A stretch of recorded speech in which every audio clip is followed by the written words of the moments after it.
while indoctrinated, could not explain his toxicity.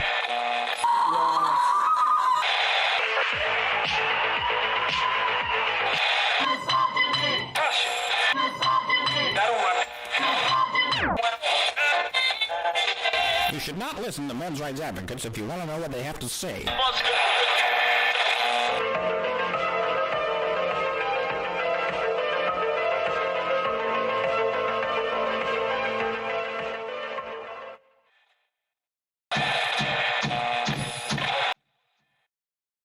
There goes that thing again. That always happens. What's up, party people? Welcome to Honey Badger Radio.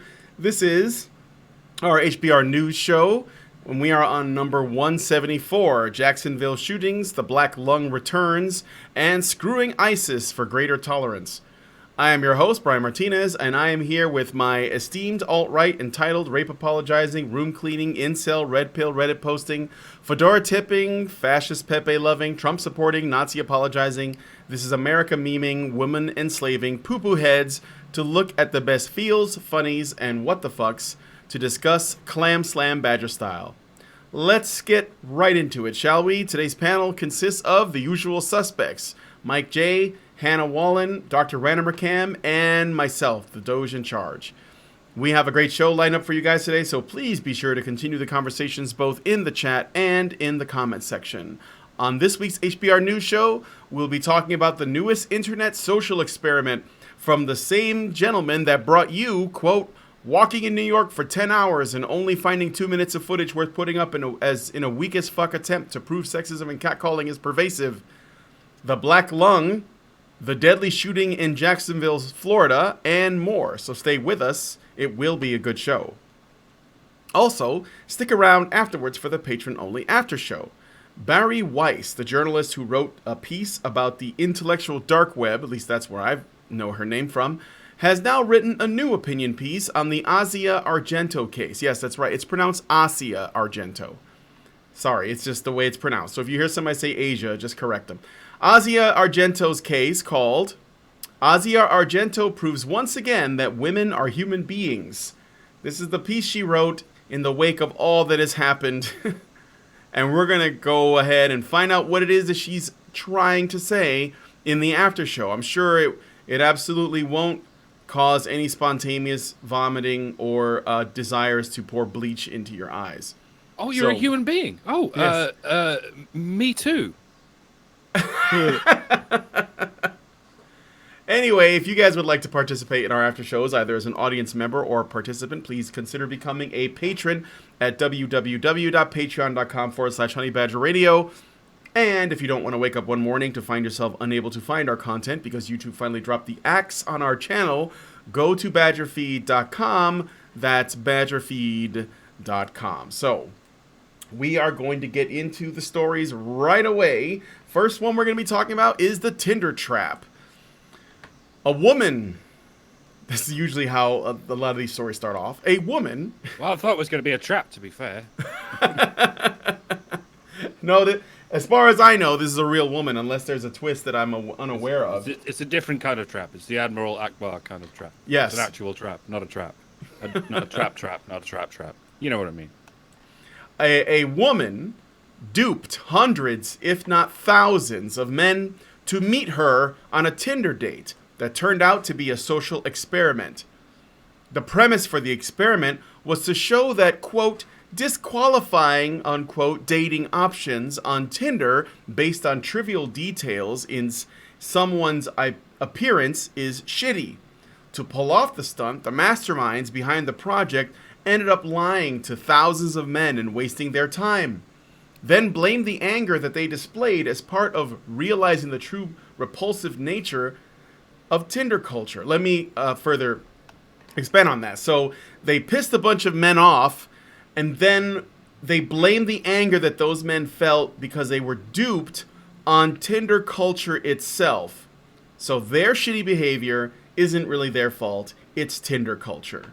Yeah, there was even one guy who kind of, I don't know if he jumped out of a crowd or over a barrier or something and sort of grabbed the microphone while they were filming and said, "You guys are wasting these men's time. This is or whatever." So he could have easily become the poster boy for this, but he was black. Yeah, didn't work out. Let's sweep that under the rug for now. I'm sure he still had toxic masculinity or something. Oh yeah, Yes. black. Of course, it's probably even worse. Yeah. Oh no, of course it's not worse than white toxic masculinity. But they must. Do they ever talk about black toxic masculinity? Well, black men they are now the white people of black people, so there is that. Do they ever talk about the distinct differences between white toxic masculinity and black toxic masculinity? Let's ask Google. Oh God, I don't want. I'm actually sure don't want it the exists. answer. I was. Oh God. It's rhetorical. If it exists, just confirm yes or no. Meanwhile, I'll finish the story for those of you guys who don't know. Also, yeah, it's a yes. Keep going. Lindsay and I made a video about this experiment on my channel. If you want to watch it, it'll give you a little bit more info. So the men came to Union Square, where the model / actress / singer Natasha Aponte said she would meet them. Aponte then started cutting down the crowd, those who had decided to stick around after the scam had been revealed, through demands of things such as no long beards, no short guys, who saw that coming, no khakis, etc. She even had them doing push-ups and running competitions. At one point, a man stole the mic from another man Aponte was interviewing, saying, quote, "Excuse me, this shit you just did right here pulled a stunt on all these men who had stuff to do? It's fucked up. You know, it's fucked up," to a cheering crowd before her bodyguards could get him away. That guy's the real MVP. No, that guy's not all heroes wear capes. She also pulled up in a limo, by the way. In response to this comment, Aponte said, "This is what happens on a day-to-day basis in dating. If conflating the anger and being duped into a social experiment when you thought you were going on a one-on-one date with someone into some greater cause to start a conversation isn't annoying enough, Aponte is now playing the victim." Aponte whined that she was, quote, "taking all the hits right now" to ABC News, and added, quote, "It's funny because of all the negative stuff I'm getting from these guys. They are still in my inboxes trying to date me." Aponte wasn't the only one behind the stunt. Remember that woman walks through New York for 10 hours and gets catcalled a little bit video? That was produced by Rob Bliss, this guy right here I put on the screen. He worked with Aponte on this one too. According to them, they also paid overseas workers to flirt on Natasha's behalf with 7,500 men and spent 2 years planning in order to make their point. Like, what was their point originally supposed to be? Surely it was, hey, you shouldn't be so have such high standards when it comes to them, and you shouldn't fuck them around.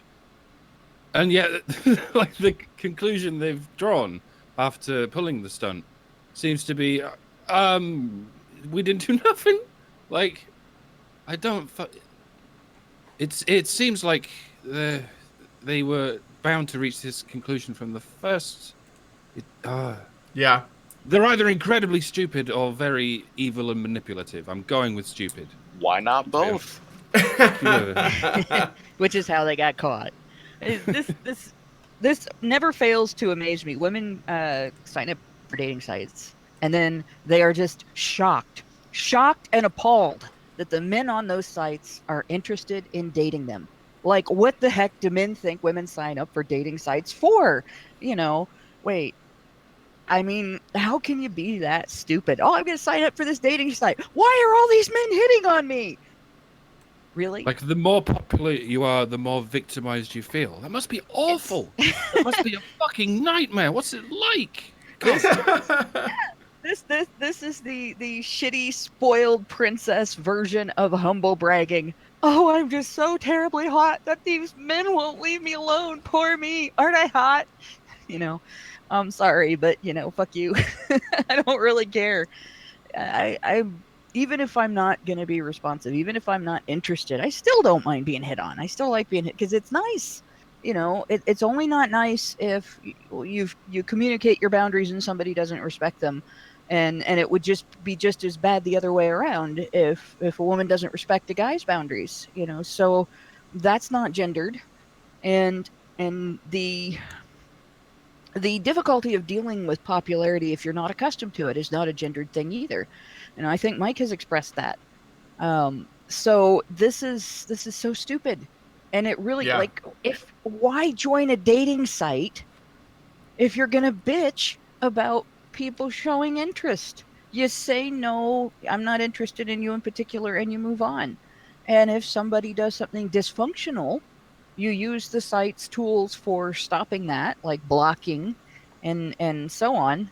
The site's privacy tools should be properly utilized as well. And you move on. And if there is a real problem being somebody bypasses those and comes after you personally, which is an extremely rare thing, you use the law enforcement tools that are out there. You call the cops and you file charges if you have to. That's the way it goes. And that 99.9% of the time, you won't have to do any of that stuff. You say no, and the guy goes looking for some other chick instead. That's more interested in actually dating on the dating site, and not just putting their picture up there to collect stories of men who have hit on her. I The have. funniest. Oh, go ahead, Mike. You go ahead. It wasn't. It was mentioned in the article. Didn't get mentioned in the write-up. I just found one of the funniest things about this entire thing was she did eventually whittle it down to one man who did, in fact, get the date with her, but it went nowhere. She said there was just no love connection. Anyway, Imagine my shock. all the guys who did decide to stick around after the scam had been revealed, and went through all the various rounds of no long beards, no short guys, no khakis, etc. Those are the real cucks, right? This is why I started reluctantly using the word cuck, because it perfectly describes these guys. Not that their wives went off them and therefore they're less of a man. Is that they fucking will go through any humiliation at the feet of a woman. That's what a fucking cuck is to me. Apart from the guys, there may have been a couple of guys who were just there to kind of get through every round, like some kind of male professional model who just wanted to get through every round just so we could get to the end and say, fuck you, bitch. Yeah, I would have loved if somebody had done that. I have some takes on this too, but I'm gonna let Mike J, if you wanted to finish your thought. I was gonna say there's a better word than cuck for that. I believe it's been part of the MGTOW vocabulary and part of the black community before that. It's a simp, S-I-M-P, suckers idolizing mediocre pussy. Yes. I can't think of a better word. Simp is good. I'll say cuck or simp either way. And it does upset me that there are men that are so thirsty that they hung around to go through the entire process to see if they would win the affections of this woman, who obviously had no interest in any of them. She wanted to make a point. That's why when she finally whittled it down to one guy, that still didn't go anywhere. How the fuck do you let that happen? I wonder if all of them were thirsty or if some of them were just competitive and gamifying it.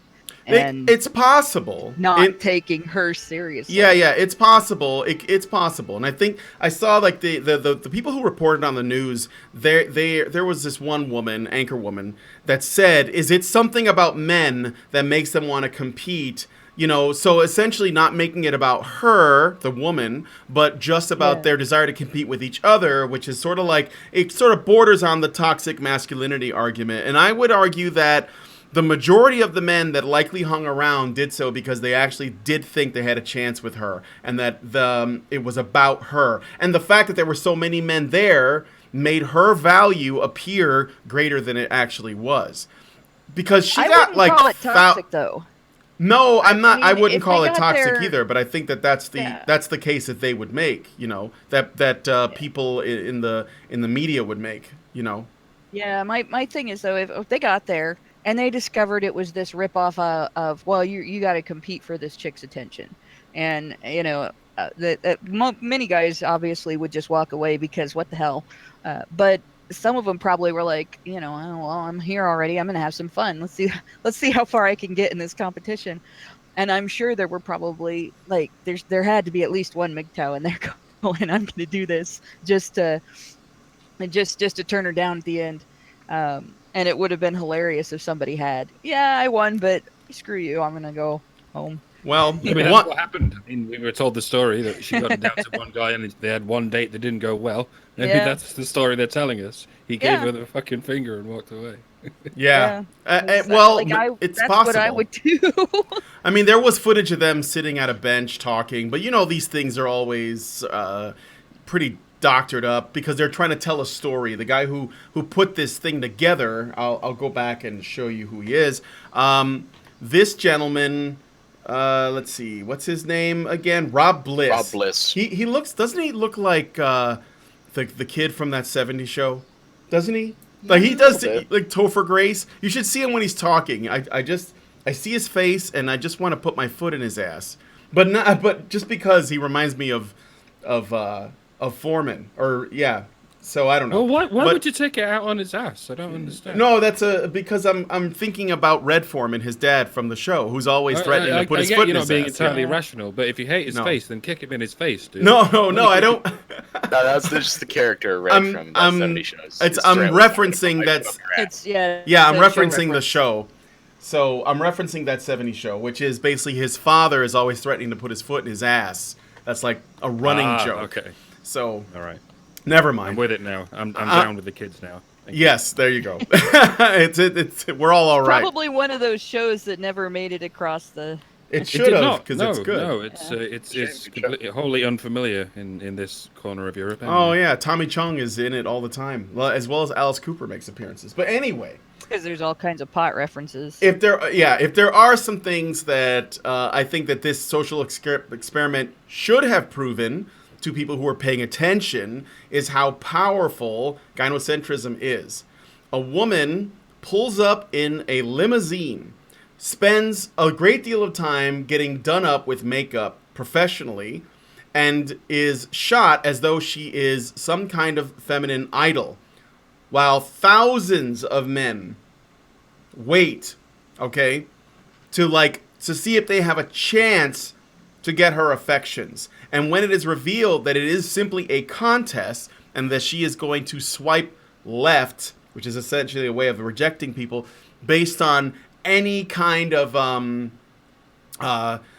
bullshit traits like, I don't like guys named Tom. I don't like guys that wear khakis. I don't like guys with beards. I don't like guys with pot bellies or beer bellies, I think is what she said. Or guys that voted for Trump. That was one of them, too. Yeah, guys that voted for Trump. Whatever, right? Swipe left on all these guys. And then when it comes down to a small number of men, she does like one-on-one interviews with them and asks them if they, essentially, what are you going to do for me? And these guys all have to make the case as to why they're worthy of her.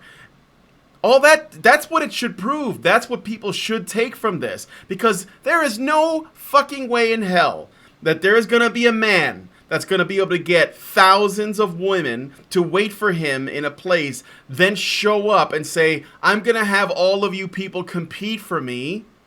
Okay? Well, it depends just how rich he is, dude. Well, yeah, I guess it does. But I don't think that that's likely to happen. And he certainly would. There would be outrage if it happened that way. Yes. Around, no matter how rich he is. Yeah. He'd be strung up in the fucking town square.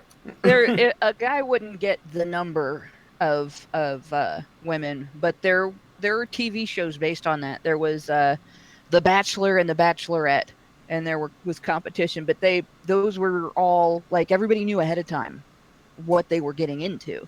I don't know if it would go the same if a guy did exactly what she did, where they show up for the date and they didn't know ahead of time they were going to be competing, but that idea of women competing for a man has happened on television and people haven't been outraged by it. So I think if they're going to be outraged, it would be by the fact that they were blindsided with it. Yeah. Well, let me put it this way, okay? First of all, what did this actually prove? Like when they say that the thing that they're trying to get across is the way that we date online through Tinder is messed up because people reject other people, or they have very, very high standards that they expect from people that they hope to date. And I wouldn't actually stick on talking about Tinder per se, because I don't think Tinder, for people who really want to find somebody, That's not how you do it. If you really want to find somebody, you know that Tinder's not the best way. Tinder has always been an app for hooking up. That's how it started. That's really what it is. If people are trying to use it to actually find mates and like life partners, you're doing it wrong. Plain and simple. So what does and the people who made this video, they think that the using Tinder is the way that young people meet each other for like long-term partnerships. You know, they believe that that's how it actually works. So they do a test where they have a woman be extremely picky to narrow it down to just like the one man she wants to go out with, and it doesn't even work out. But when pressed, when asked, what are you trying to say here? They don't apply what they are doing to men they apply that to the culture of Tinder itself. So it's like they're saying this is how Tinder is used, and I'm going to behave in this way against all the men who showed up here. And then when you ask me, why are you doing this? I'm going to say, well, I'm not doing this. I'm just showing you. I'm holding up a mirror to you to show you what Tinder does. But that's not what Tinder does.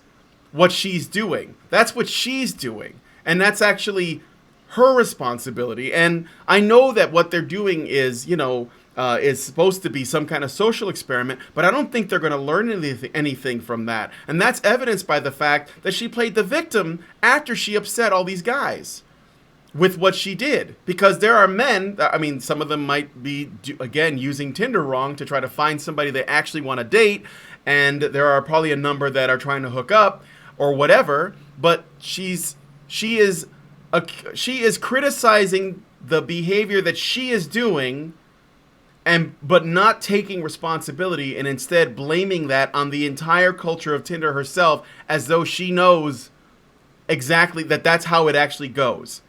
Like somebody like her, who is, when you look at it, she's kind of average in terms of attractiveness, Yeah, it's projection is what I'm getting at. I don't think that she's going to learn anything from it either. And neither is the guy who put this together. See, if this is the same guy who made the video, and this is the same guy, he's the same guy who made the video about catcalling. So clearly he was trying to make commentary that treating women as sexual objects is bad in his opinion, even if she's only getting about 2 minutes of men acknowledging her existence by mostly saying hello, how are you, God bless, whatever, despite the fact that she's walking around for 10 hours, which is, the math on that's like a 0.2% or 2% of the time she had to deal with men talking to her. This guy believes that that's a serious problem. So then he makes a video about Tinder and uses a woman again in an attempt to try to make commentary on how bad it is that people on Tinder are picky by using a person who can afford to be that picky. Because I can tell you that it is likely that the ways in which people view each other on dating sites like Tinder is likely very, very comparable to the way that they view each other on other dating sites like OkCupid, which, if you remember the study that was done, 80% of the women, I think, most of the women on OkCupid found 80% of the men to be below average attractiveness, and only 20% to be attractive, whereas the men were more sort of even, like 50-50. So I would assume that the same would work on Tinder, because I think that's the way we are. I mean, women are a lot more selective. So you're using a person who is a lot more selective, and you're essentially proving hypergamy and you're proving gynocentrism in one experiment, but that's not the takeaway. Like I said, I could have sworn like the original point was, hey, maybe we shouldn't hold men to such high standards. And after trying to take this into reality, the eventual conclusion is, wow, aren't men bastards? Masculinity so fragile, hashtag. So then you go right back to Tinder, carry on swiping left. Like, this was just an exercise in fucking rationalizing what you do. Yeah. Overall, I wouldn't look for anything too deep into this. if you look at this guy, Rob Bliss, if you look at his history, he's just always trying to hop on the next bandwagon. He was trying to do the Harlem Shake thing when that was in. He had this thing where he was like following a homeless veteran guy around. He was trying to do something when remember when we all cared about net neutrality about 8 months ago? Mm-hmm. He was trying to do something with that. So this whole silent walking in New York, catcalling, this whole Tinder trip thing, it's just the latest. Oh yeah, he's trying to pull. This guy's a fucking charlatan. Oh, I agree. I think that him and the woman, because I never heard of her, right? But now everyone's talking about her. So it is good for your career. Let's put it that way. But I think that they are Aponte, that's her name. They're just using this to get a little bit of their 15 minutes. That's fine. I get it, but. I think that it was an interesting experiment that they did. It just gave me and people who might have watched this evidence to support a completely different idea that these people had probably not even thought about. And I think that if you come across this, like if your friends are sharing it or if it comes up somewhere, be sure to point out that what this is actually an example of. And I think it is the women's power over men. I mean, she was able to pull up in a limo, dressed to the nines, on a stage, surrounded by microphones and speakers and bodyguards. Remember that guy that hopped the fence and tried to run up and call her on her shit was dragged away by bodyguards. And she rolled her eyes at him as though, he either didn't know what he's talking about or that she didn't like the fact that he got in her way. This is something that should be pointed out. Just that this is the truth about the power of the feminine. It has power, and we have to acknowledge that power. And I think that there's a lot of people that would try to make the argument otherwise. So Rob Bliss is full of shit, but just to some degree, this whole exercise does resemble a macrocosm of how mating tends to work in the wild. Women do the selecting and men do the competing.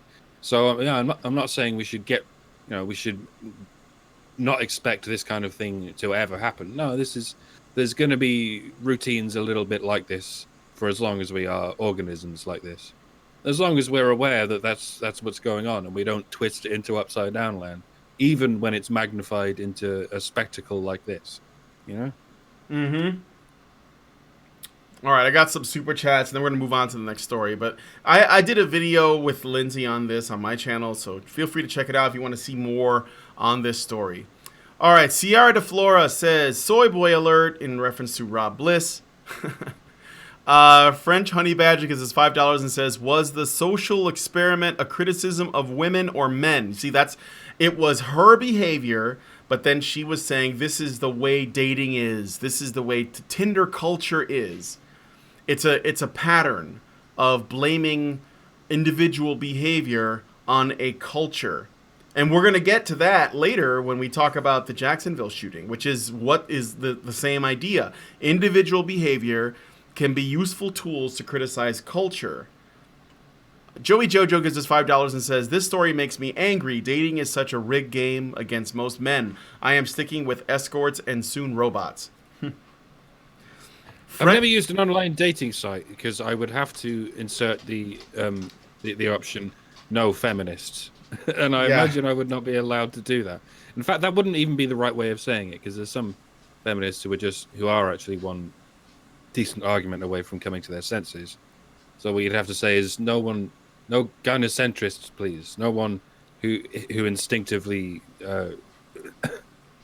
hates the idea of men's rights. There's no concise way of saying the thing you really would not like to get into a relationship with. You can just say, and unfortunately, begone thought will work. Begone thought might work, but you know what I mean. There's the tradition of gynocentrism is present in not just the feminists. It's at least half of the population have that gynocentric mindset, and there's nothing you can put in an online dating profile that says none of that, please. Yeah. So that's why I've never bothered.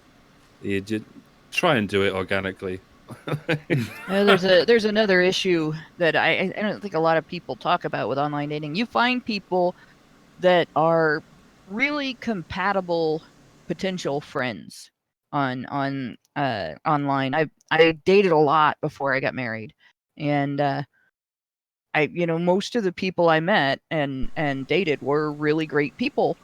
The people that I dated because I met them online and we hit it off online turned out to be really great friends, and there wasn't the romantic chemistry there at all because our entire relationship was formed in what is essentially a pretty sterile environment.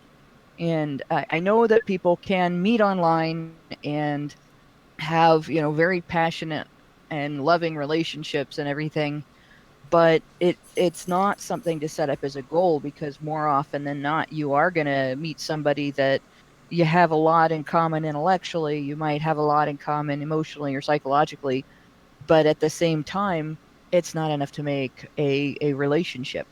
And it's really better to meet people in person. Yeah. Don't bother with online dating. It's really, I wouldn't say it's the best way forward. Besides, you want to meet people that you get along with as people before you start thinking about romance and all that. I think that's usually the best way. People who are your friends first will make better partners, in my opinion. That's how the poor do it. I mean, the rich traditionally do it through have traditionally done it through a system a bit like Tinder. Yeah. Here's this rich prince of ours. Show us all the suitors. Here's this rich princess of ours. Show us all the suitors, so they don't have to do any of the getting to know each other themselves. Very often they're arranged marriages and shit. But the poor, who can't afford such luxuries, generally have to get to know people, get to know each other as equals, and even as friends, before they make the beast with two backs, as it were. So it's a better system, I think, but it's getting scarcer as we fear a blank planet, as Porcupine P would put it. So moving on, let's see. French Honey Badger gives us $5 and says, that 70s show reached France. I'd be surprised if it didn't go to the UK. Apparently it didn't. Maybe it did. Maybe it did. Oh, maybe you just didn't watch it. Yeah. Since the fucking 90s. Yeah, that 70s show I think came out in the knots. I'm not sure though. I don't know how old it is. Joey Jojo gives us $5 and says, it seems like feminists want an army of angry, super disposable, sexually frustrated, isolated, bitter men. Why though? Works for Islam. Dynasty Zero gives us $10 and says, I've never gone MGTOW, but this story is making me consider it. It's always... I'm thinking, I don't have a problem with any MGTOW principles. Like, do it, bro. Go ahead, Mike. I noticed that there's a similar property with MGTOW and gay, insofar as it does offer a challenge to women, and I think they secretly see it as a challenge they want to take up. Like, because often they say the greatest fantasy is to turn a gay guy, like a really hot gay guy, obviously. But I think that what they will never admit is they'd quite like to turn a MGTOW. Mm-hmm. And I think this might be why a lot of guys go MGTOW. Because they're going, come on. Actually, going MGTOW does work. Well, the thing is that once you've actually, like, if you truly believe it and you adopt it, so you're not just like pretending to be MGTOW, but you actually like go that way, right? Completely, and then you become aloof towards women, and you become women more self-interested. Women are more attracted to you if you do your own thing and don't center your identity around them.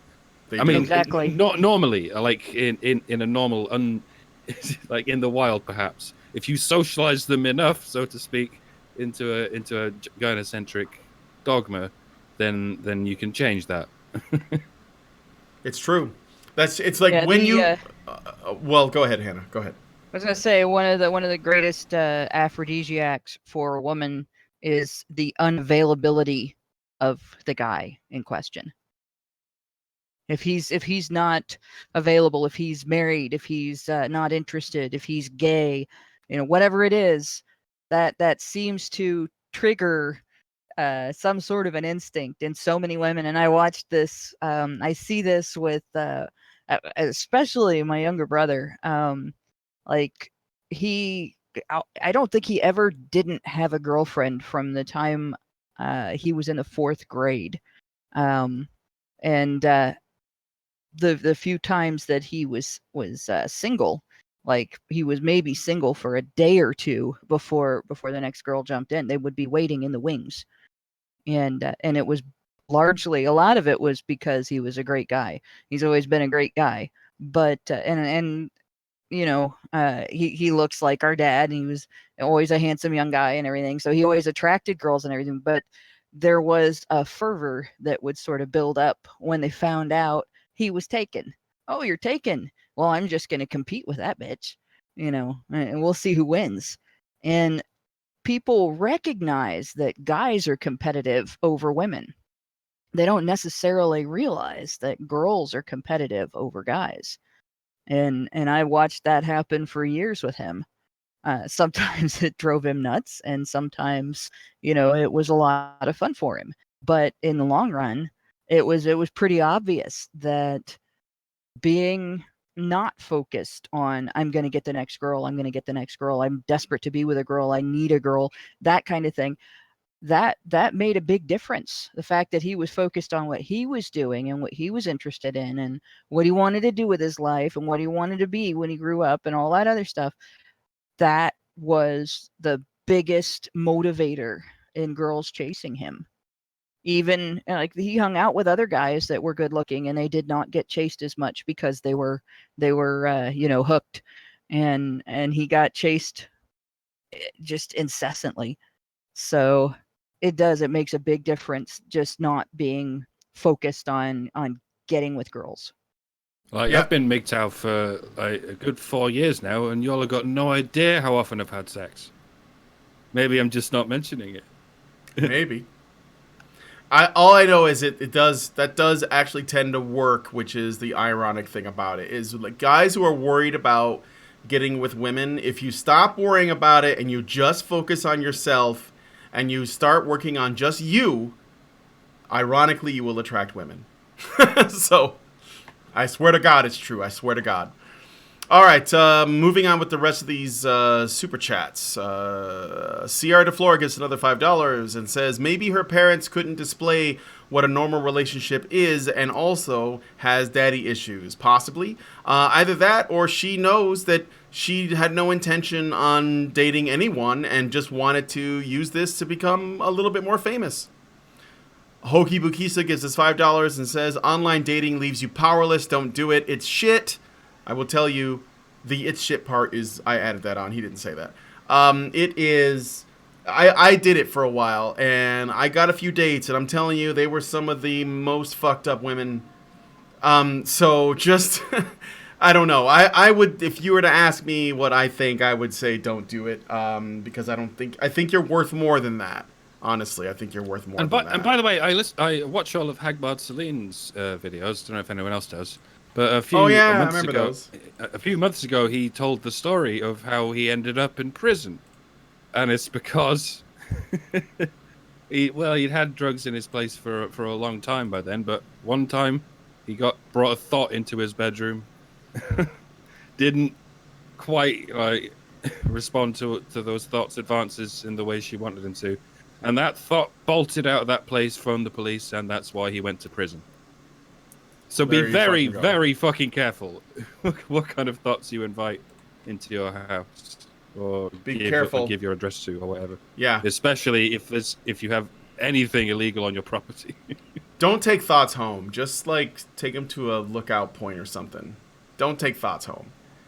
Okay, so we're gonna move away from the thirst games, and we're gonna go on to the next story. So. The people called it the Hunger Games. I call it the Thirst Games, because that's what it is to me. All right, so black lung is coming back, and this is important because it affects men. Black lung is on the rise. A recent study has revealed that black lung disease in mine workers is not yet a relic of the past. From Reuters.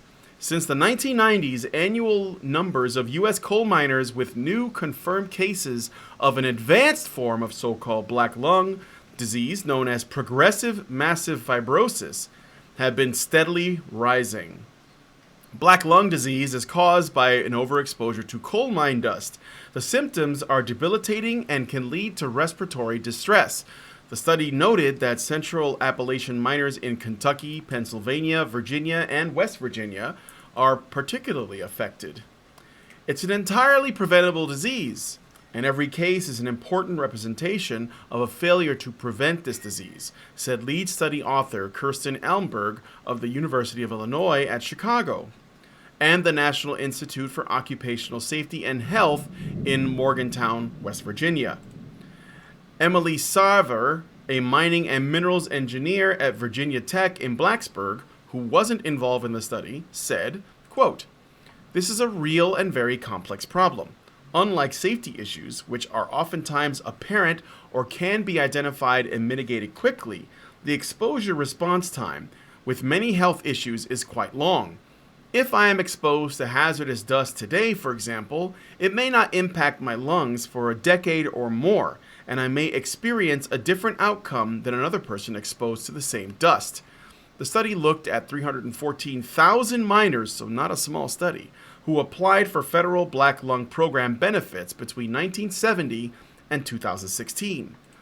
The yearly number of cases fell from 404 in 1978 to 18 in 1988. Pretty good, but then began increasing each year, with 383 confirmed cases in 2014, the study found. At the same time, employment has declined from 250,000 miners in 1979 to 81,000 miners in 2016. So, a lot of numbers for very few miners. Almberg and co-author Robert Cohen of NIOSH are also studying lung tissue samples to understand the causes of disease development. They want to understand whether new mining techniques create smaller dust particles that could get deeper into the lungs, causing the increase. Quote, "Like any person, you should expect to be able to work for a full career and leave the workforce and still have your health and life ahead of you," Almberg said. Coal miners aren't the only ones exposed to hazardous materials on the job, and we should be able to catch this early and prevent it from progressing to the severe stages of the disease. I think we should at least call it something more politically correct than black lung. I mean, for heaven's sake. Yeah, we should stop triggering people. So It seems kind of interesting here that we've spent the last, 20 or 30 years going green, supposedly, in the United States with our electric cars and our alternative sources of electricity and everything, and yet now black lung is on the rise. And I kind of wonder if part of it, a large part of it, has to do with when profits go down, companies start cutting corners on enforcement of safety measures and pressuring their employees to increase production at the expense of safety. Because I've seen that happen in other areas of work where profits go down. They hold employees accountable for not following safety protocols only if they get hurt. And if they don't get hurt and they get caught failing to follow safety protocols, then they're okay, And if they follow safety protocols and it costs production or it costs profits to do so, they get in trouble for not meeting their goals, their whatever it is, sales goals or production goals or whatever. So I think I wonder if the two are semi-related. And part of this is like not all of our green is green. This is one of my dad's one of his favorite cartoons that he drew, and he hasn't let me publish it. I've been wanting to publish it ever since he did it. Was the picture of the guy with the electric car talking about what a great environmentalist he is for driving this electric car, and in the background is a power plant with smoke just pouring out of it. That is pretty much the logic, I think, that we fail at right there.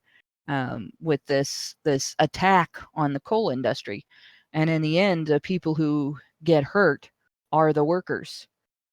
There are supposed to be significant measures in place to protect these workers from this very problem. And if it's happening, if they're experiencing it in greater numbers right now, it's because those measures aren't being taken. And I know it's being discussed as a complex problem, but the bottom line is often the bottom line, and it's really shitty. If this was women, there would be more concern. There would have been more concern from the beginning, but I feel like in the long run, part of this comes from these men and their jobs and their work environment being sacrificed by people who want feel good green solutions and not real ones, and who hate that they have these jobs, and rather than looking to make them safer. Yeah, counterintuitively, when you take extra measures to protect the health and safety of your male workers, i.e., your grunt workers, it can actually, I can say counterintuitively, maybe even paradoxically, improve the productivity of your company. For an interesting story about Alcoa and how it happened with them, go and watch a talk by our very own Alison Tiemann. It's on Might Be Cannon's channel. I was just gonna bring that up, but you beat me to it. Yeah, people don't realize that. And unfortunately, because they don't realize that, they are more willing to sacrifice men. See, this hits home not with respect to this particular industry, but I had a close family member who was very severely injured. It's when I talked about it when we were in the house at Calgary, and I don't know. It was a gruesome injury. I really probably shouldn't describe it on the air. And it affected him for the rest of his life. He was in chronic pain for the rest of his life, and it messed up other aspects of his health for the rest of his life. And it was because it was cheaper until somebody got severely injured and had his life wrecked. It was cheaper for the company to not fix the problem that led to the lack of prevention of his injury. They had the stop switch for his machine out of his reach, basically. And they didn't fix that. They knew there was a problem, and they didn't fix that until somebody got severely injured. And then it cost them, in addition to the cost of fixing that, it also cost them the price of some, but nowhere near all of his medical treatment. You guys paid for a large portion of his medical treatment because he became disabled. So then this is another one. This stuff, these companies not fixing these things, and these pressures against these companies leading to them not wanting to report, because a lot of this stuff gets covered up. That in the long run, the bill gets footed by the taxpayers. You end up paying for, and I end up paying for, things like disability payments, higher medical costs because people cannot pay bills associated with their injuries that the companies get out of paying as well. We end up losing that individual's productivity. We end up paying more for the company's product because now it's more expensive because of what they did have to pay out. And yet nobody is willing to look at the idea that, hey, in the long run, even if we didn't give a shit about the people and the human cost of this, in the long run, failing to take care of our folks, failing to take care of our workers is much more expensive than workplace safety. Well, at least they have their male privilege. Some people were making jokes about in following up on Mike's comment about how we shouldn't call it black lung anymore. So I thought I would pass along a couple of suggestions. Maybe African American lung, lungs of color, and I believe that lung of soul. Well, what should we relabel white lung then? There is a disease called white lung. You get it from doing White automotive lung. paint and stuff like that Call it without a white mask. lung. Yeah. White lung. White lung. Yeah, white. And yeah, those Would were that be some privileged suggestions. lung? Black lungs matter. Somebody made that comment. I thought that was pretty good. Multicultural lung, racially ambiguous lung. Yeah. So See, I had a neighbor with white lung, and he got it from doing automotive paint jobs without a mask. So you definitely don't want to breathe in paint fumes. I really don't recommend breathing in paint fumes. That's no. How about we settle on a Wakandan lung? There we go. Wakandan lung. Oh, okay. I got some super chats, and then we'll move on to the next story. But Alison talked a good deal about the issues facing this. I guess since this is relatively new news, we'll have to see if people respond to this issue. I hope they do. Just focus on safety, and we'll be all right. Sierra de Flora gives us $2 and says, we have sex bots, but not bots for coal mining. Yeah, I was thinking, like, are we still using a lot of the same tools and the same kind of safety measures? I would have thought that we'd have more advanced technology in that area. So Joey Jojo gives us $2 and says, men are not people. We are utilities for women. Well, that is definitely it's hard to argue against, so I'm not going to. Well, you could say that men are people, but women are gods. And the relationship works the same way. or women are people and men are whatever the opposite of God is. Scum or something? Serfs? Clods? Gods and clods? I learned that from South Park. That'll do. All right, let's move on to the next story. This one is from Mike. Well, I mean, I gave him the assignment, but Mike J is going to read it. This should be a little bit of levity after the whole black lung thing, I think. We're going to cheer up a bit, so go ahead, Mr. J. Oh, boy. Strap yourselves in. We got a good one here. So, screw ISIS, but not in the way that you may be thinking.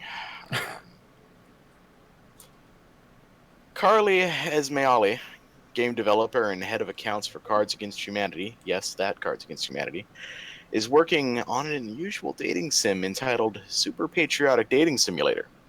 In Super Patriotic Dating Simulator, the main character is tasked with, quote, infiltrating, seducing, and then killing members of ISIS, end quote. Esmaili states that the idea for the game came from President Trump's travel ban, an idea that was, originally proposed by former President Obama, but we don't talk about that. That's not convenient, but go on.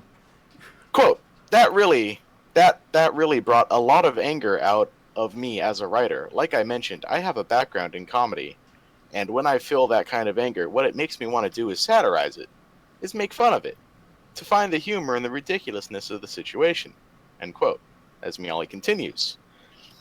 It is a band that reflects so much of the prejudice of a lot of Americans' attitudes towards Middle Eastern people. ISIS is just so often used in political debate as a boogeyman for all Middle Eastern people. But what's the actual game like, you may ask? Esmaili doesn't shy away from the amount of shirtless beefcake in the game at all, stating, quote, my intention as an artist is, these guys are so sexy that you know that this is a joke. It's a big fuck you to ISIS. That a group that is so strategically focused on intimidation and fear and legitimacy would have their legitimacy taken from them using the same tactics of objectification and dehumanization, end quote. Esmaili also hopes to explore female sexuality, stating, quote, one of the bones I've always had to pick, snark, snark, snark, with the dating sims that I've personally played is that they never really seem to represent a depiction of female pleasure. Because we all know how much ISIS is into that, right? Unfortunately, as of August 24th, Super Patriotic Dating Simulator's Kickstarter has failed. Fuck, man. I was really looking forward to playing it. I know, Brian. I know. Even with over 800 backers, they only collected half of the $42,069 goal. I just fucking noticed this. That's wait a kind minute. of a high. That's a high ass. Look at the Look at the number. Look at the number. It's 42069. Those meaning fucks. Okay, so Womp womp. I used to actually spend time on Facebook, and when I did, it was mostly to play Facebook games. And so I had a lot of Facebook friends that were in Facebook game friends that would be like, "Oh, play this game too, because I'm in this game, and you got to have a big army in this game." And so I would join up to games that I wasn't necessarily going to play, so my game friends could have their big army. One of them was a one of those dating simulator things, and I looked at it because I'm like, "What the heck is this?" I can't even remember what it was called, but it looked almost exactly like this, except with a city setting instead of other, uh, like this is on a ship and this guy is intended to look Middle Eastern. These were city guys and so on, and it looked really dumb, but it looked exactly like this. And I'm guessing it's one of those where you have to improve your characteristics in order to win the higher level guys in the game and all that stuff, and then you have to change their behavior.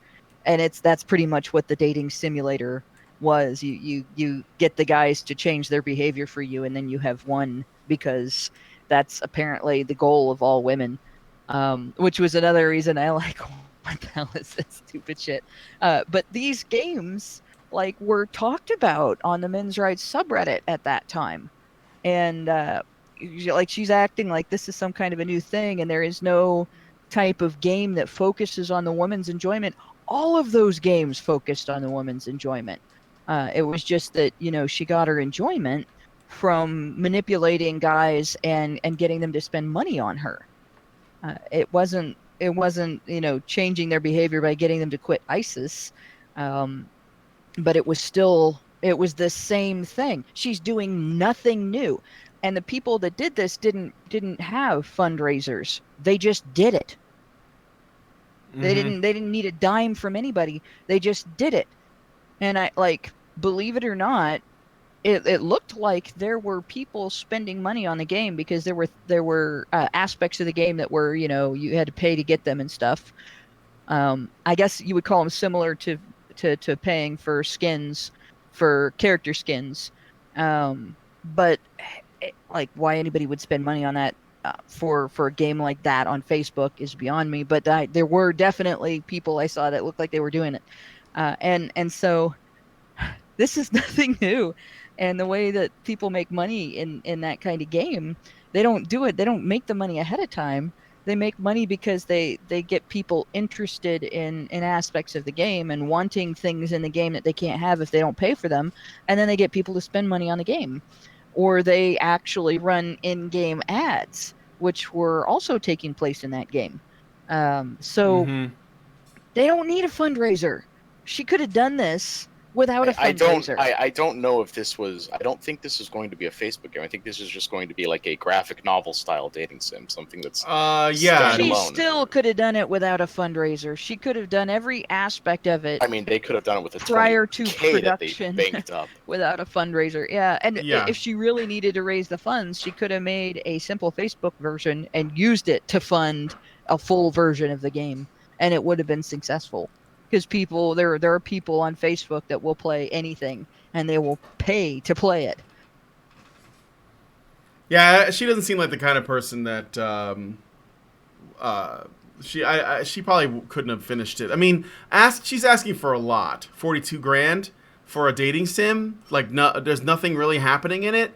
That's asking a lot. That's asking for a lot of money for something like this. I don't know how much Honey Pop asked for, but I'm sure it didn't need nearly this much money. And it has actual gameplay elements in it. Her marketing strategy is bad, and she should feel bad. She should feel bad. All right, Mike J. I'll let you finish last sentence. Just yeah. Last thing on it though is just she did tweet shortly after that she will, quote, find some way somehow to get the game made. So there's hope yet, Brian. All right. Mulling over our options as a team now and figuring out how we're going to move forward to get you this political, hilarious smut. It's not that funny.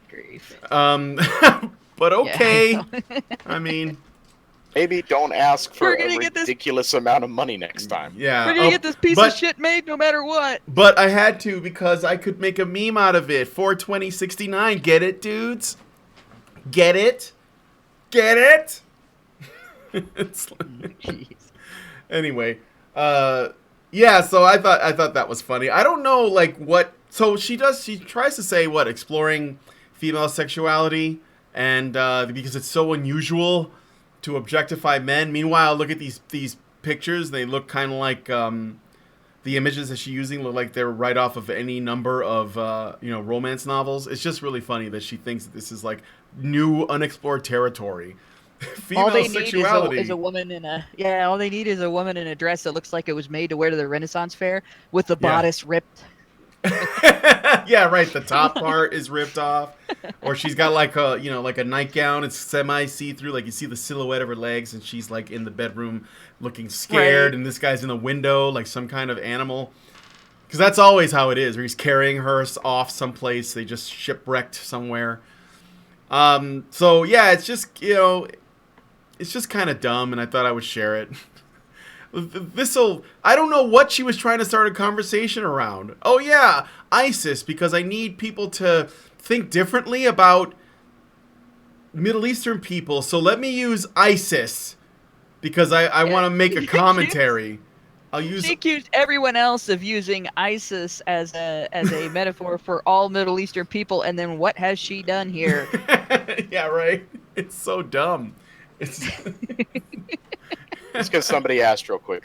This was Super Patriotic Dating Simulator. That's the name of that. Oh, God. Sounds like she's trying to mock English too. Yeah. To incorporate English into it. Perhaps, or that she thinks it's funny. I don't know. But the pre-order sales for Honey Pop just went up by 10 more. They just went up. Honey Pop 2. It's got to be great. All right, so let's move on to the next story. This is also really stupid. 5th grade boy punished for calling teacher ma'am. 2 North Carolina parents raised their boy to call his elders sir and ma'am in order to be polite to their elders. However, he landed himself in trouble with his 5th grade teacher at his prep school. Recently, Tamarion, the boy, had been in the hospital for seizure-related activity, and that because of this, he had been suffering from hallucinations and memory loss. The teacher repeatedly told Tamarion to not call her ma'am, but Tamarion continued. Allegedly, the teacher was very irate, and according to the parents, quote, if she had something, she would have thrown it at him, end quote, which the teacher admitted to in a meeting with the principal. Tamarion's punishment was being sent to a different classroom and having to write ma'am repeatedly on a sheet of paper. Because that'll teach him not to say it? What's the alternative? I think that's the important part of the story. What is she offering as the alternative? I don't understand. There's nothing else. Well, I think right now, bitch seems like a viable option. I was going to say. Is she a sir? I assume that was where the story was going. It was some kind of transsexual. It never said. That's the weird part in this. It didn't give any sort of rhyme or reason why she was so offended. There's a class of women, and they're gynocentric in the way that feminists are gynocentric. So not just me first gynocentric, but everything you do that I could possibly treat as offensive is offensive gynocentric. I'm going to treat everything you say and do interpret it in the worst possible way. That kind of gynocentric and play victim of it. Poor me. There's a class of those type of women that if you call them ma'am or miss or lady or any other respectful term that is female specific, they act like they've been mistreated. They act like they've been condescended to or shoehorned into a role, and they ignore the fact that there is Mr. and Sir and honestly, there's a lot more disrespectful terms for men than there are respectful terms for men. You call somebody, a lot of times people use dude and bro in an entirely disrespectful manner. Friend can mean, I think that what you just said or did is reprehensible. Friend, I'm about to give you a piece of advice Guy? that you change that behavior. I'm not your friend, Try, guy. try, Yeah. try And, standing in like, try standing in the middle of a busy street and yelling, "Hey, buddy, asshole!"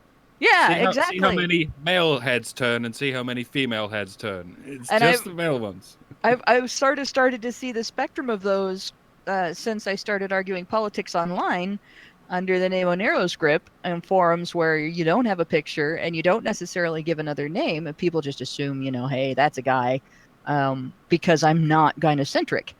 And for some reason they don't even bother to check. They start referring to me as dude and bro and buddy and friend and all that, and acting as though I am a threat to all women. Like, you get that with guys, and guys just take it in stride. Here's this guy being respectful towards this woman, and she's taken the look or the angle that terms that are intended to be respectful toward women are confining to women, and it's not true.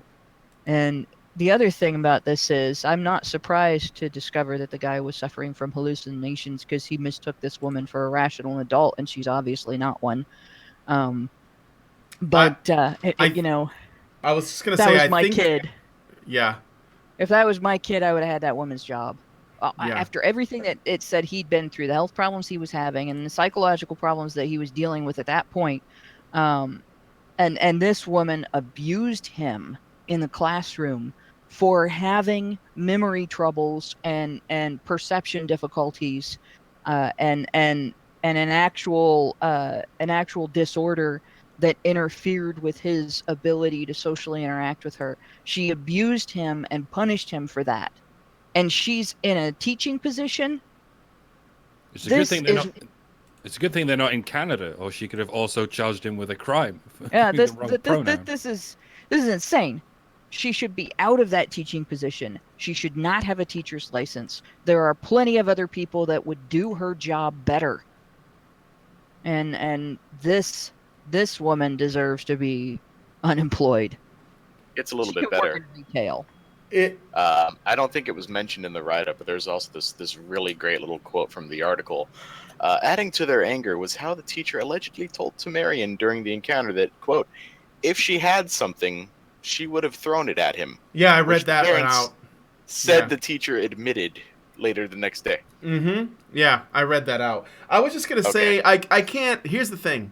There's no information on who the teacher is. There's no name. There's no pictures. There's nothing. There's just the teacher. That's how she's described. Her identity is essentially safe, it seems. But what I'm thinking it could be is teachers are younger and younger these days. It could be that they see the term ma'am makes them feel old. That could be the way they take it the wrong way. I would believe that would be possible, because I have said ma'am to people out of politeness, and they've said, don't call me ma'am, it makes me feel old. And it's kind of in a playful way. But I think that if you persisted on doing it, even if it was out of habit or because you're just sort of taught that, they could take it to offense, to heart, because they think that you're now doing it on purpose, despite the fact that they asked you not to, because it makes them feel old. Well, there's one problem with that. She is in a position where it is her job to know her students' profiles. Oh, yeah, I'm not excusing anything. Yeah, I was going to say, if this student had this stuff going on, he probably had an individual plan, an ISP, and he probably had, the school had probably been notified as to what was going on with him. And so she would have reason to know that this was a challenge for him, and that what she was doing was abusive. Oh, yeah. I like, my opinion on this. This is one of the many reasons why I support school choice, and I'm not against federal funding of schools. It's one of the few things that if we're going to federally fund social initiatives, that's one of the few things that federal funding wouldn't be wrong to use for. But I think instead of having a public school system that is a closed public school system and the funding can only go to that, parents should have a choice. And I've said this before. I think the people that are going to have the greatest investment in their students' welfare and their students' outcome is going to be the parents and the community the student lives in. And the parents first, and then the secondary investment would be the community the students live in. And I think we should have the right to bypass the public school system and go for private schools, and those schools get the same money from the federal government. And there should be no standards and no restrictions. The federal government should have no control over what the schools do with that money. It should be all up to the parents, and let the parents keep track of what the schools are doing and choose not to send their kids to school where they are being abused or where they are being mistreated or where they are not getting an education. And, I think tenure at schools should change as well. It's fine for a teacher to be on a continuing contract. It's fine for a teacher to not have to reapply every year, and to know that they're not going to get fired over minor things. But tenure should never protect a teacher so much that they feel comfortable doing something like this. And unfortunately, it does. It's hard to get rid of a teacher even after they have violated the law, because the teachers unions have negotiated such standards for tenure that it's made it damn near impossible. There are actually systems for dealing with teacher misconduct that involve paying teachers to sit in a room with no students and no work to do and goof around on their phones all day. If you look it up online and you start reading about it, you'll be furious because you're paying these teachers. Absolutely. But these are things that absolutely have to change, and it's one thing for, we look at people attacking somebody for something that they've said that they disagree with politically. That's stupid. But if a teacher commits an act of actual abuse against a student, tenure laws should not protect them from the repercussions of their actions. Period. Yeah. And depending on what the alternative she's offering, it would define whether it's abuse or not. Because if she's saying "don't call me ma'am," but not telling him what he should call her, then that's definitely abuse. If you're saying "don't do that" and not giving an alternative. And we still don't know what the alternative is. Maybe she's demanding everyone in her class speak pidgin from beginning to end, and ma'am is not appropriate pidgin. Well, I don't think that telling him not to call her ma'am was abusive. I think that punishing him severely like that for not being able to follow the instruction. Yeah. You should never punish a student for having a handicap. It'd be a totally different story if this was a perfectly abled guy with no problems that interfered with his ability to follow our instructions, sitting there going, "Okay, ma'am," it'd be just as disrespectful as the student calling the teacher by first name. And if the teacher didn't want that, there's a big difference there. I have something of a hunch that the teacher suspected the student of being flippant, of being facetious, of doing it on purpose. Perhaps she's encountered this sort of thing before with the odd problem child, and this time she didn't realize that this particular student has medical records that excuse this kind of behavior. Yeah, once again, that stuff gets disclosed. The teacher this stuff is explained to the teacher, and if it wasn't, then that's another problem with the school system. And if it wasn't, there should be a lawsuit. By the way, in Britain, we use sir and miss instead of sir and ma'am. I think there may have been a time many generations ago when we said mom or madam, but that sounds even older than ma'am. Yeah. So well, there was a time to miss. I'm sure there's feminists all over Britain complaining that women are called miss while men are called sir. Oh, all women are presumed to be not married. Yeah, the alternative is all women presuming to be old or some shit. It's like you said, like any gendered word you use, like for women or a woman. Yeah, there was a time potentially offensive. There was a time when women were teachers until they got married. Women who became teachers were teachers until they got married, and then they became moms and they stopped being teachers. In fact, in the United States, there was a time when if you became pregnant while you were a teacher, you lost your job because they were so uptight about students knowing about sex that they didn't want a pregnant teacher in the classroom reminding them how babies were made. And just the presence of the pregnancy was a reminder of how babies were made. And I partly I know this because my mom didn't tell the school when she got pregnant with me until she started showing, at which point it was too late to replace her. So she was one of the first teachers, at least in Ohio, and in her school system, to teach while pregnant, because she simply didn't inform them until they couldn't replace her. So they couldn't get rid of her because they wouldn't have been able to fill the classroom, and they didn't have they were already understaffed, so they didn't have anything else to do with those students. And that's pretty much that method is kind of how it wasn't heavy protests and screaming to the press and whining and stuff like that. Women simply demonstrated that they could teach while pregnant without having chaos in the classroom. And and this was not in a nice urban or a nice rural classroom either. This was in an urban classroom in the bad section of town, where there were race riots going on. Oh no, that was where she was teaching before. She taught for 2 years in an urban school where there were race riots going on, and then she moved to a rural classroom. So, because she failed to get pregnant while she was or early in her marriage because of the stress of the urban environment. But yeah, she ended up not getting fired because she didn't tell that she was pregnant. So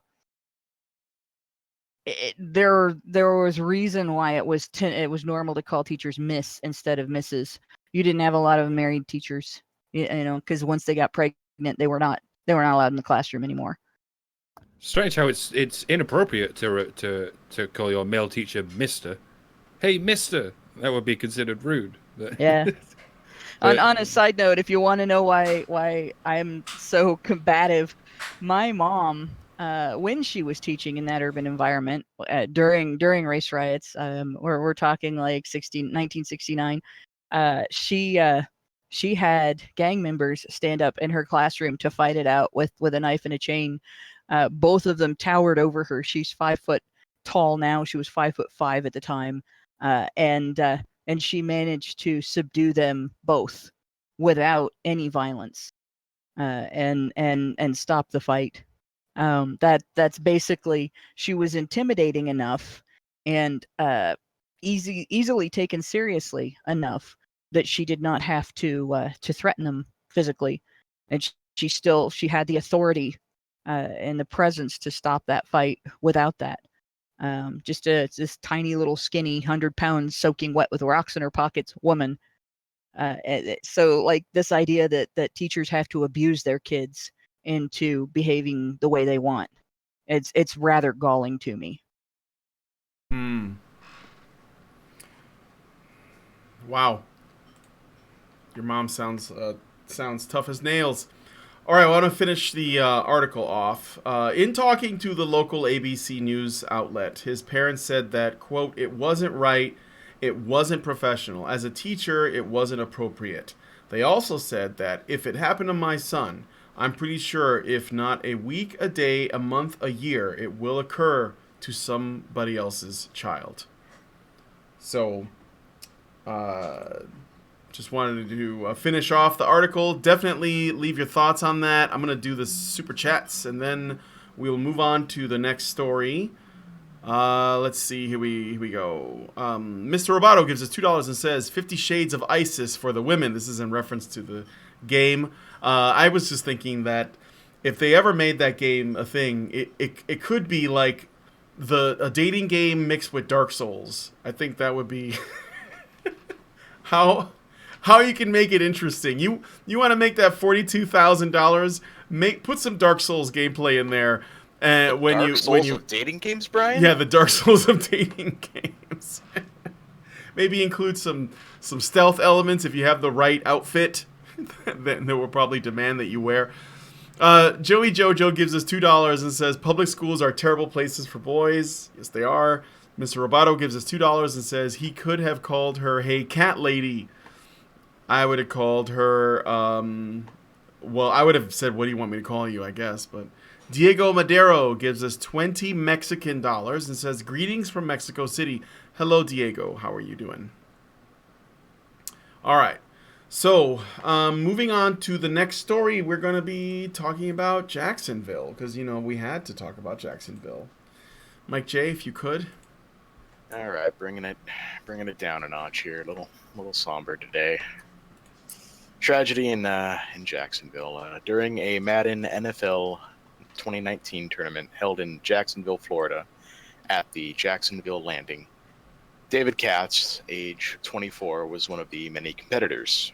After being eliminated from the tournament, Katz returned later armed with 2 handguns and proceeded to kill 2 and injure 10 others before taking his own life. According to Alexander Madunik, a gamer and one of those wounded in the shooting, the motive seems to be anger concerning his elimination from the tournament. Quotes Madunik. He was kind of upset about that, so I'm guessing that had something else to do with it, too. Unquote. While the police are still investigating the motives of the shooter, it was clear he was targeting his fellow gamers. Eli Trueboy Clayton and Taylor Spot Me Please Robertson were the first 2 to be targeted and both fatally shot. According to the divorce records of Katz's parents, he had psychiatric issues from as early on as age 12, mostly stemming from his parents' very messy divorce. Court documents state that Katz was prescribed both antidepressants and at least 1 antipsychotic, something his father disagreed with, stating the medication, quote, posed significant and unknown risks to the children, end quote, and that he, quote, had seen no evidence whatsoever of schizophrenia in David Katz. David seemed well aware of reality at all times, end quote. Police records show over 25 calls for the law enforcement to David Katz's household between 1993 and 2009, mostly citing domestic disputes between David and his mother. So far, both parents have been cooperative with law enforcement in their investigation.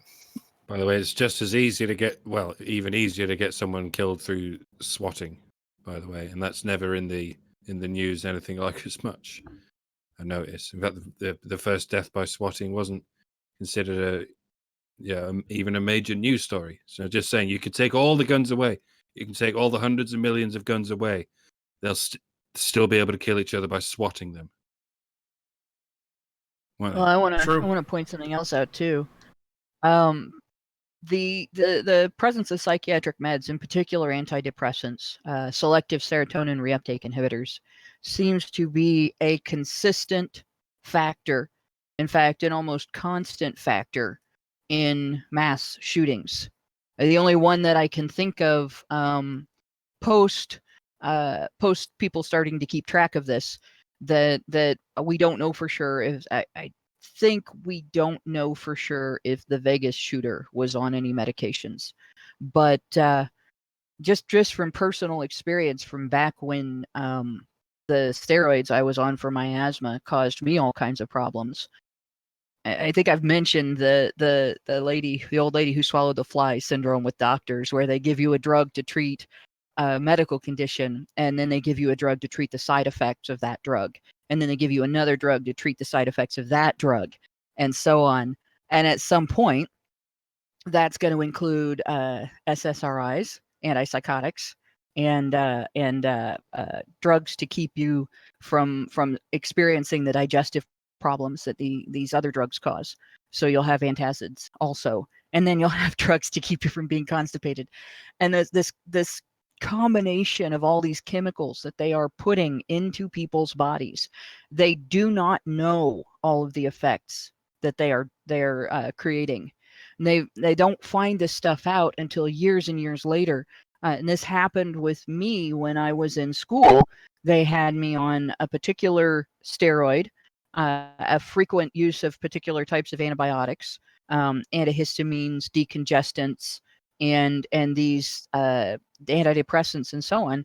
And now 20 years later, 30 years later, 40 years down the road from when they started prescribing these combinations of drugs to people, they know that you cannot take this particular steroid with that particular antihistamine, or this particular steroid with that particular antibiotic, without doing damage to the body and doing damage to the nervous system.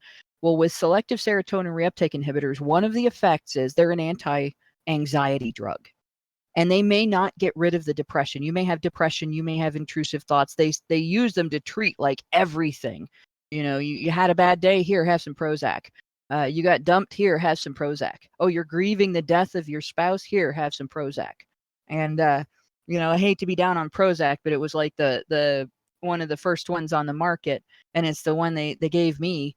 And it doesn't get rid of the suicidal ideation. It doesn't get rid of the intrusive thoughts. It doesn't get rid of the pain and suffering. What it does is, if you have anxiety over the potential consequences of committing suicide, or if you have anxiety over the potential consequences of acting out on your violent impulses toward other people, if you have anxiety over the potential consequences of shooting up a place because you're frustrated with the environment there, that disappears. So there's a lot of talk about these drugs causing people to do stuff like this. And it's not all entirely wrong.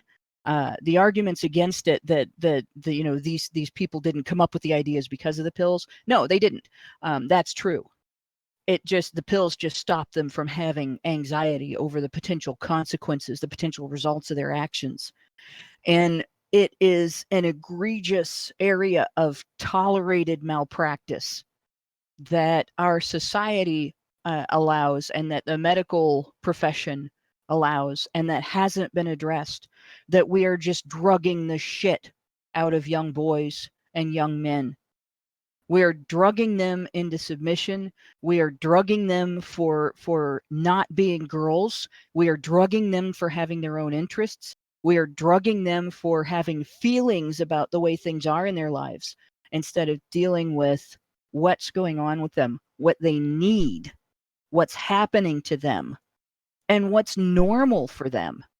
We're also drugging them because they are growing up in households that are broken, and instead of trying to fix them, we just put them on drugs, like where there's no father around, or where they are being abused, or something is happening and they're clearly suffering. And there are times when it's court ordered. Like here we have the father said he didn't think that this was right. Clearly he didn't have enough say in the matter to stop it. Here, this is a situation where the mom and the dad probably disagreed. And, the mom may have disagreed because she thought she was doing the right thing for her kid. A lot of times women will fall for this stuff because they care very deeply about their children, and they're afraid that their children have a need that's not being met, that the pills will meet. It's not that they want their kids to be drugged into submission. The education system does that. But a lot of times moms are listening to the experts, the so-called experts that want to drug the shit out of their kids. And they're scared that if they don't do what these experts say, they're denying their children something that they desperately need. And they're in fact guilt-tripped over this. They're told that they are abusing their children if they don't give them these drugs. And a lot of times it's dads that figure out, you know what? No, that's bullshit. My son needs guidance. My daughter needs guidance. My son and daughter needs emotional support. Or my son and daughter is engaging in a normal response to a situation that happens to a lot of people and needs to work through it. And on occasion, there is somebody who genuinely has a need for the medication. But the vast majority of the time, they're over-medicated. And this is not going to stop until we recognize that. We are going to see essentially programmed sleeper after programmed sleeper that our society has accidentally or through the perfect storm of bad decisions programmed to do this shit go off. And then we're going to see the political pundits start exploiting the situation and blaming guns and blaming games and blaming everything except for the tolerance for the types of dysfunction that we're allowing to program these young men, and the tolerance for over medicating that we are allowing to screw up their brains. This is our society's monster. We created this monster, not out of masculinity, not out of guns, not out of games, but out of male disposability. Male disposability that stretches all the way back to infancy. That needs to stop. So if your child starts, let's say, self-medicating with alcohol or other drugs, don't feel too bad. They're much better off in that position than they would be being medicated by the monster. It doesn't mean you failed as a parent if your child starts self-medicating. As a matter of fact, it may mean you succeeded because they've taken it upon themselves to, raise themselves through self-medication. But as Hannah was saying, you do need guidance through self-medication, just like any other kind of medication. But, you haven't failed as a parent if your child starts experimenting with alcohol or anything else. But you may have failed in some area if you leave it up to the Prozac and the fucking Ritalin and what the government tells you. Well, I can't tell anyone they failed as a parent, but you've been a bit of a bitch there, letting chemicals raise your children instead of you. Drop the ball. Yeah. I got some super chats. I couldn't have said it better. Hannah just knocked it out of the park. That's why we're all just kind of like, oh, what do we say now? So I'm just going to go ahead and read the super chats. And thanks, Hannah, for that passionate comment. I assume you've been thinking about this since the Jacksonville thing started. Also, yeah, the feminists and SJWs and, culture warriors have already come out and made their comments. We know whether they've played it middle of the road, like Liana K, who started off by saying, well, we need to really, just like care about this man and all that, but then also throws a little bit of toxic masculinity in there because that's what she's been programmed to say.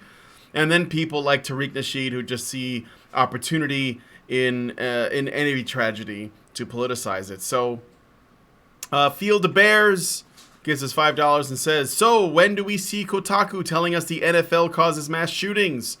I don't know if they're going to square that circle. Normally they apply that to actual shooting games. So perhaps they were expecting him to do a mass tackling, and it just didn't work out that way. It's funny how the concussion thing never took off. They were like, hey, maybe the NFL's sort of bad because of so many young men getting concussions and being like disabled for their whole lives. Nah, it doesn't interest us much. Put it on the back burner. We'll make that the last story. We'll put it behind the dead donkey. But no, what's this? NFL could cause the murder of innocent women. It's now we need to look at this. Mm-hmm. And lastly, Diego Madero gives us $20 Mexican. Is that like pesos? I thought you guys still did pesos. And then he says, Badger live streams, yes, I have lost 3 male friends in less than a year due to suicide, all of them under medication and, quote, psychologic orientation. End quote. Thank you so much for that generosity. All of you people who have given us super chats is extremely kind, and I love reading your messages. And there's one I would like to read that's not a super chat, but he Yep. really wanted to super chat us and just couldn't. And that's Centrist Glass Cannon, who said, blah, I keep feeling like I was just this side of being a school shooter growing up. My stepdad joked all the time, drug him till he drools. I got put on Lamictal for mood and Seroquel to sleep. Those are ones I'm not as much familiar with, but that's exactly the problem. You can't drug somebody into compliance. You can end up just wrecking the person that way. And this, it's like people think if you just throw enough pills at a guy, he'll be perfect. And well, you can hear that it really burns me up, because what I went through it because they didn't understand these medications when I was in high school. And some of it was I would have died without the medicine, without the steroids. But little boys aren't going to die without Ritalin, and they're not going to die without selective serotonin reuptake inhibitors. They're going to die without adult investment in their welfare that involves action and not just drugging. There you go. Wikipedia snippet says Seroquel is not a drug to be taken lightly. UA talked about it. Maybe look into that. Citrus Glass Cannon responds and says Seroquel was developed to treat psychosis, but it basically makes you feel drunk. So it's like Thorazine. Yeah. Which creates zombies, basically. So, yeah, we got to move on because we've been going for about an hour and a half, and I got one more story. But thanks, guys, for that, and continue the discussion about the Jacksonville shooter. We already know what's going to happen. Like, the hit pieces are going to come out about video games, about guns, about masculinity, you know, all that shit. Just brace yourselves and weather it. It's just the norm now. This is just the way it is. So, moving on to the New the Yorker last had story. a piece that already knocked it out of the park. Oh, they already did. They cover all the bases. Masculinity, guns, video games. It was a hat trick. Oh man, that was a woof. They're quick. It's all about like who can get on that shit the quickest now, huh? It's just like a fucking speed run of how fast can you write up this shit article. Okay, last story. Innocent man caught by vigilante pedophile hunter group Sting has his life ruined. A man who claims innocence says that his life has been ruined by an online vigilante group in Hull, England. The man is in his 30s and has lost his job and fears going outside of his home because of protesters outside of his house. He tells Hull Daily that, quote, I struggle to get out of the house due to my anxiety and my whole life has been ruined, end quote. The man made contact with someone in the vigilante group via an over-18 website. He conversed with the person, he/she met him/her, at which point the individual informed the man that he/she was only 14 years old. The person continued to hound the man, saying that they want to meet up, but the man said he wanted nothing to do with this person. Telling Hull Daily about the encounter, the man says that, quote, I have the messages where I say I'm not interested in him in a sexual way at all. He told me he wanted to meet up, and I said no, but he kept asking, saying he used to meet up with other people he met all the time. I was worried he was putting himself in danger, so I decided to meet up with him to tell him this, and to get him to leave me alone. I was too naive. I just wanted to get help, or I wanted to help and get him to stay away. When the man eventually met with the person online, he was bombarded by people recording the encounter. He was so scared, he called the police himself, during which they arrested him and took him to the police station. About the encounter, the man said, quote, they checked my mobile phone and computer and found nothing to incriminate me. I was not charged with criminal acts, and after months of hell, I have been cleared. In speaking to the media, his mother said that, quote, the people that have done this to my son remain anonymous and can walk away and get on with their lives. But we can't. They have destroyed my son. It's been awful, not just for him, but for us all. Groups like this can do these things without putting people's faces on the internet before they have been convicted. It's a trial by social media, and it destroys people. If it's taken to court and people are found guilty, then fair enough, but this is a completely different situation. Since then, the group has mostly vanished from public view, especially after the vigilante groups criticizing the group. Other groups typically turn evidence over to police to handle pressing charges, only having identities revealed after convictions. In a statement to the media, Detective Chief Superintendent Judy Heaton said that, quote, whilst we share the concerns of groups who want to expose potential child sex offenders, in many of the recent cases we have seen locally, they have gotten it wrong. Our first priority is keeping all those who live and work in our area safe, and, whether it is their intention or not, these vigilante groups are potentially putting the lives of innocent people at risk. In many of the recent cases, there has been no suggestion that the men accused believe that they were speaking to a young person. These accusations can destroy lives, ruin marriages, and end careers. There have even been tragic cases where people who have been wrongly branded pedophiles have taken their own lives. Often, There are also other people, in some cases children, living at the properties targeted who are left terrified and with their homes and other property damaged. Please don't take matters into your own hands.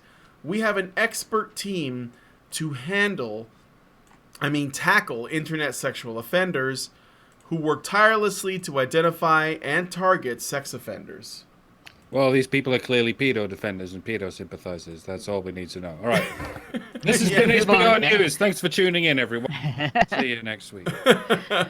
You know, there is so much wrong with the vigilante pedo thing. Like, first of all, most of the people involved are young. You don't see a lot of groups of 35, 45-year-old trained like military or policemen going out and doing this. It's teenage boys most of the time, or boys in their 20s, they're just hit manhood, and they're still immature, and they still are idealistic, and they still have this idea that they're superheroes. It's really dangerous all around. Yeah, they mostly show when you see these things happen that they end up picking on some weak, stupid idiot that asked to meet some underage person or someone they thought was underage, and they did it on some forum like Facebook or dating site or something like that. They're not running into they're not publicizing running into the type of person that arrives with a gun. They're not publicizing running into the type of person that has connections, finds out their identities, and wrecks their lives. And that's eventually going to come out of it, because while there are not necessarily the level of massive, scary pedophile rings that Pizzagate talks about, that's a little over the top, there are very dangerous people involved in this particular dysfunction. And some of them are terrifying, not just because of what they do to kids, but because they are violent people, and they don't have any compunctions about who they hurt or how they hurt them.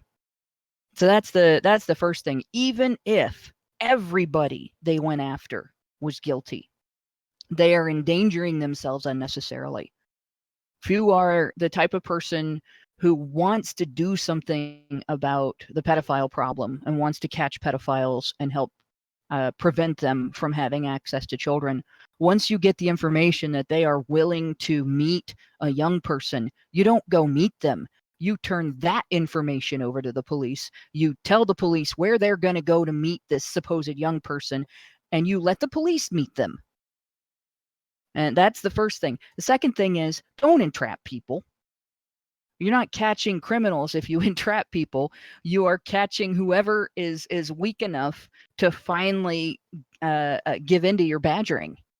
And that's what happened with this guy. And if you're on the other end of the situation and somebody heckles you after you have said, I have no interest in you and I don't want to meet you, and they will not leave you alone, and you do not have tools to block them, or they have your email address, or they have your phone number, or they have some other way of contacting you that you can't prevent, then you document the harassment meticulously. You give them one response, and if they ignore that one response, which is, I have no interest in you and I don't want you to contact me again, anything that comes after that, you document it meticulously, and you turn that over to the police, and you follow up, because that is harassment, and it is something that should be responded to on a legal level. You press charges. Another reason why guys shouldn't date online anyways. Yeah, but people who do that are predatory.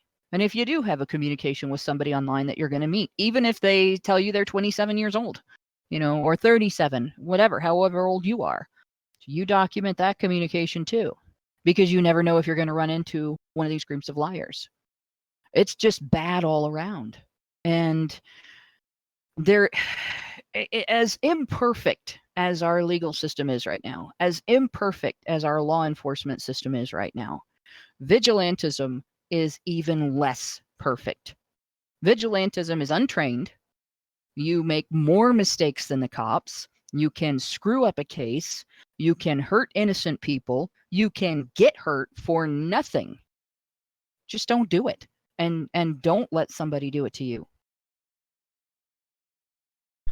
Also, UK police, people who are doing this stuff, you know, this didn't work out. You guys went after an innocent man, but I know a place in your country. I got a couple places that come to mind where your services could be handy. Be about to say something racist, Brian.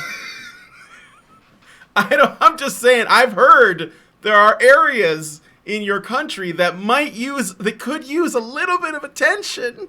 Woof, woof, woof. Areas. I'm being racism watchdog. Woof, I should stop. I don't want to be racist. Or you're racist. I can hear the authorities arriving at Mike's house already. Are you saying you'd rather him not discuss this? No. Oh, that's the stretchiest one yet. I'm flexible. Take that however you want. Oh, God. Well, that's all I got to say about that. Again, thanks, Hannah, for saying that. Anybody else have any comments on this story? Other than those that should not be named because we don't want to be called racist? No? Okay. I'm just saying, keep an eye on the Asians in your area if you live in the UK. I hear the Asians are up to stuff down there. We're going to go ahead and wrap up the show then. We're going to go into the after show to look at this opinion piece from the New York Times, the bastion of balanced news reporting. It's an opinion piece called Asia Argento proves once again that women are human beings. No gender has a monopoly on hypocrisy or harm. So stop holding us to such high fucking standards, right? So if you want to join us in this after show to find out the level to which Barry Weiss can execute mental gymnastics, please become a patron at www.patreon.com/honeybadgerradio. We're going to go ahead and take off into the after show now. We hope to see you there. If you haven't already, please hit that like button. Also, subscribe to this channel because this is where all of the live streams will be, including the news show, the talk show, and any other shows we happen to cram in here. We hope that we see you on them. So, that being said, we're going to take off. That's enough for now. Peace out.